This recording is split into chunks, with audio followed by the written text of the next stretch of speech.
आज हमारे साथ मौजूद हैं आशीष सहदेव जी, जिन्होंने 84 सन 84 जस्टिस फिल्म में काम किया है, और इनके बारे में बात करेंगे कि इस फिल्म के अंदर आपने क्या रोल किया है और किस रोल के मुताबिक उन्होंने जो है पिक्चर को कितने शानदार जो है लुक दिया है। आशीष जी, तो आप बताएं कि इस पिक्चर में जो आपने काम किया है उसका क्या आपका रोल था और किस तरीके से आपने पिक्चर में जो है नया लुक देने की कोशिश की है। आपके सभी दर्शकों को गुड इवनिंग, नमस्कार। मेरा रोल है अजीत सिंह का, जो कि विपिन शर्मा जी जो सेंट्रल कैरेक्टर हैं फिल्म के, उनका छोटा भाई है। और पुराने ज़माने में एज गैप बहुत होता था, तो वो उसको दिखाने की कोशिश की गई है कि बड़ा भाई काफ़ी बड़ा लगेगा आपको, छोटा भाई छोटा लगेगा, बट वही रियलिटी होती थी, पहले ऐसा होता था। अजीत सिंह एक खिलखिलाने वाला व्यक्ति है जिसको ज़िंदगी के धक्कों से कोई लेना देना नहीं, क्योंकि उसके भैया मेहनत कर रहे हैं और उसके लिए रोटी कमा रहे हैं, तो वो अपनी एक आनंदमयी ज़िंदगी जी रहा है। और वही मोमेंट्स हैं जो आपको फिल्म में लाफ्टर देंगे, फ़न देंगे। और उसके बाद कैसे अजीत सिंह की ज़िंदगी परिवर्तित होती है, चेंज होती है जब ये सन 84 का किस्सा होता है, तो क्या क्या होता है। वही शख्स जो आपको बिल्कुल अल्लड़, गैर जिम्मेवार, इर्रिस्पॉन्सिबल लगेगा, कैसे वो अपने आप, कैसे वो कुछ होता है और वो बदल जाता है। इस कैरेक्टर के लिए बिल्कुल बहुत मेहनत लगी, बहुत शिद्दत लगी। पंजाबी में हूँ तो वो मुझे एक एडवांटेज था, लैंग्वेज का मेरे पास एडवांटेज था, लेकिन मैं सिख नहीं हूँ। मेरे बहुत सिख फ्रेंड्स हैं, तो सिख मैनरिज़म्स तो मुझे खैर मैं जानता हूँ, लेकिन इस फिल्म के लिए मुझे 2 महीना बहुत डिटेल में स्टडी करने पड़े, क्योंकि जानना और दर्शाना ये 2 अलग चीज़ हो जाती है। बिकॉज जब आप जानते हैं किसी चीज़ को तो आप चूक कर सकते हैं, लेकिन जब आप दर्शाते हैं तो आप चूक नहीं कर सकते। तो चाहे वो गुरुद्वारे में जाना और सेवा करना, और उस सिखों के जो सेवा धर्म का जो भाव है, जो जिसको वो एहसान नहीं मानते, जो कि रन्स इन देयर ब्लड, उसको अपने कल्चर का पार्ट मानते हैं कि सेवा कर रहे हैं तो एहसान नहीं कर रहे हैं, उसको समझना, उस भावना को समझना, स्क्रिप्ट को समझना, उसके कैरेक्टर को समझना। क्योंकि ये एक मसाला फिल्म नहीं है, तो आप कहीं ना कहीं कैरेक्टर से ज़रा भी डिस्कनेक्ट होंगे ना तो ऑडियंस पकड़ लेगी और ऑडियंस को अच्छा नहीं लगेगा, तो आपके पास वो चांस कम है। तो कैरेक्टर में आपको पूरा गुथना, पूरा रमना होगा, that I am this person, ये जो हो रहा है ये मेरे साथ हो रहा है, एक्चुअली आपके साथ ही हुआ कि मेरे साथ ही हुआ, सामने वाला बिलीव करे कि हाँ इसके साथ ही हुआ। तो वो एक प्रोसेस था। डायरेक्टर्स ने बहुत अच्छी ब्रीफिंग दी, संदीप जी ने, रोहन जी ने, मुझे जो एसोसिएट डायरेक्टर है उन्होंने मुझे मैनरिज्म सिखाया, वॉक बताई मुझको कि नहीं कि ऐसे चल, थोड़ा सा इसको फ्लेक्सिबल मत रख, थोड़ा अकड़ के चल, वो अल्लड़ है तो थोड़ा ऐसे रहे। वो मैनरिज्म्स वो फिर चेंज कैसे हुए। फिजिकली स्टाइल को मेंटेन करने में आपको कितनी प्रॉब्लम हुई? जैसे आपको फिजिकली बताया आपने कि कुछ अकड़ के चलना और कुछ सॉफ्ट होकर चलना, वो सारी चीज़ें एक अलग अलग सी हो जाती हैं, जो कि इंसान की ज़िंदगी के अंदर एक फिजिकली पावर आती है। तो एक मैं हूँ जो आशीष है, और एक वो कैरेक्टर है अजीत सिंह। तो आशीष से अजीत सिंह में परिवर्तित होने के लिए जो आप मेहनत कह रहे हैं वो मेहनत है, बहुत सारी डांट। तो बहुत सारी डांट पड़ी, बहुत सारी वर्कशॉप ऑन सेट लेनी पड़ी मेरे को, क्योंकि मैं बार बार एक मेरे माइंड में कैरेक्टर था कि यार मैं ऐसा हूँ, और मैं उसमें स्लिप कर जाता था। तो कहते नहीं ऐसा नहीं, ऐसा मैंने कहीं दिलजीत को देखा किसी फिल्म में, तो मैंने कहा ये नहीं, ये तुम दिलजीत की तरह जा रहे हो, नहीं हमको यूनिक होना है, डिफरेंट दिखना है, वो आशीष जो अजीत है हमें वो दिखना है।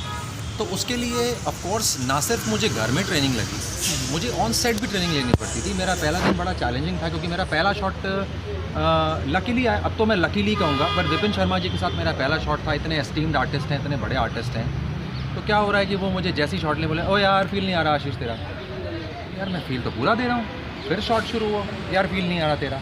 अब मेरी किस्मत कि मेरा जो पहला सीन था वो फिल्म का एक्चुअली एंड के सीन थे, जो बड़े इंटेंस सीन्स हैं, तो मुझे अचानक से उस इंटेंसिटी में आना था, और मेरे रोमांटिक सीन्स या जो मस्ती वाले सीन्स थे वो बाद में शूट हुए, तो वो मेरे लिए अपोजिट जर्नी थी।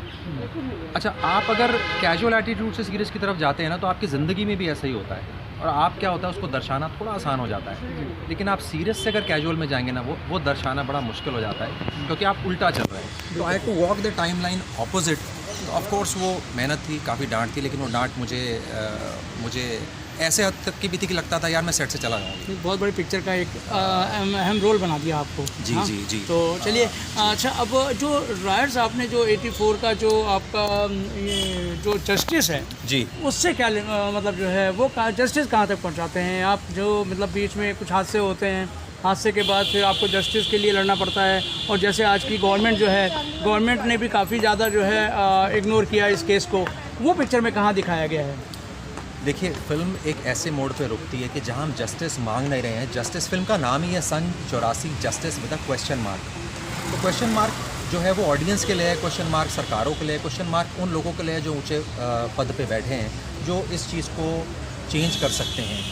तो ये जो धक्के खाने की जर्नी है वो इस फिल्म में नहीं कवर हुई है, लेकिन इसमें कवर हुआ है वो पेन, वो दर्द। क्योंकि अगर वो दर्द, वो पेन आप ऑनेस्टली पब्लिक तक पहुंचा देते हैं तो जस्टिस का प्रोसेस शुरू हो जाता है। जस्टिस नहीं मिली है, हम सबको पता है। फिल्म के जब एंड टाइटल्स आते हैं तो कितनी कमीशंस बनी।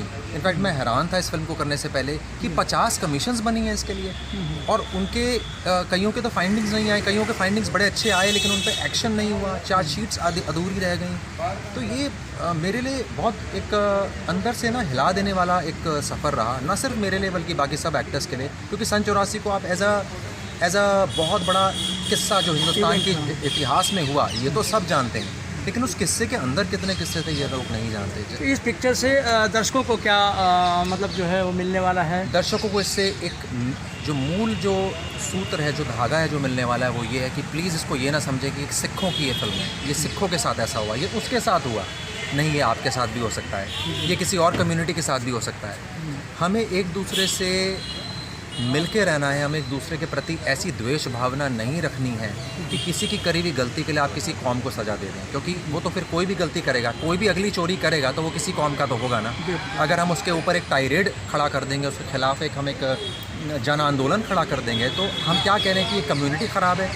तो ये हम इसको ये ना समझे कि सिखों की फिल्म है तो अगर हमने देखा कि टर्बन पहनी है, जैसे कि मैं भी इसमें सिख का किरदार निभा रहा हूँ, अरे सिखों की फिल्म है और हमने स्किप कर दिया, प्लीज़ इसको स्किप ना करें, इसको आप देखें, क्योंकि ये एक सच ऑनेस्ट फिल्म है और ये आपको ये बताती है कि सिर्फ किसी और की गाड़ी का एक्सीडेंट नहीं होता, किसी दिन आपकी गाड़ी का भी एक्सीडेंट हो सकता है। तो गाड़ी संभल के चलानी है, देश एक गाड़ी है, इसको हम सब मिल के चला रहे हैं। मतलब ये है कि इस इवेंट को आदमी जनरल समझे, कभी किसी इंडिविजुअली लोगों को ना समझे कि भाई उसके साथ हुआ है तो हमारे साथ नहीं होगा। नहीं होगा, ठीक है, बिल्कुल। ये थे हमारे साथ आशीष सहदेव जी, जिन्होंने 84 जस्टिस में काम किया है।